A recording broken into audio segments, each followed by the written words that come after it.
எந்த பக்கம் பார்த்தாலும் என் புள்ள நான் பக்கம் தான் வருது, தூங்க முடியல எங்களால்.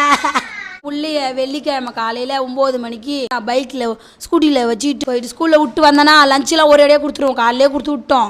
விட்டு புள்ள காலைல சாப்பிட்டு நல்லா தான் போச்சு, நல்லா தான் பாய் சொல்லிச்சு போச்சு. போன பிள்ளை திரும்பவும் வரவே இல்லை.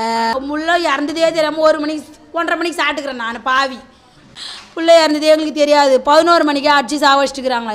என் பிள்ளை சேஃப்டிக்கிட்டாங்களாம் விழலை. குழந்தை சேஃப்டிக்கிட்டாங்களா விழ குழந்தை என்ன பண்ணோம்? அப்படியே தானே விழும். ஒரு ஜட்டி அவுத்து வச்சுட்டு ஒரு ஷூ அது வச்சுட்டா உள்ள விழுத. சத்தியமா இது போய் அவங்க மிஸ் ஏதோ அடிச்சிக்கிறாங்க. இந்த இடத்துல அடிச்ச உடனே என் பிள்ளை இறந்துட்டுக்குது. அப்படியே தூங்க வச்சுட்டு பசங்கள்லாம் ப்ரே பண்ண சொல்லிட்டு என் பொண்ணு இந்த ஜட்டி போட்டு இருந்தது. நியூஸில் கத்திரிப்பு கலரோ நீல கலரோ காட்டுறாங்க. என் பிள்ளை சட்டை நான் போட்டு விட்ட மாரி பச்சை பச்சேன்னு வெள்ளை வெள்ளையேன்னு இருக்குது பாரு.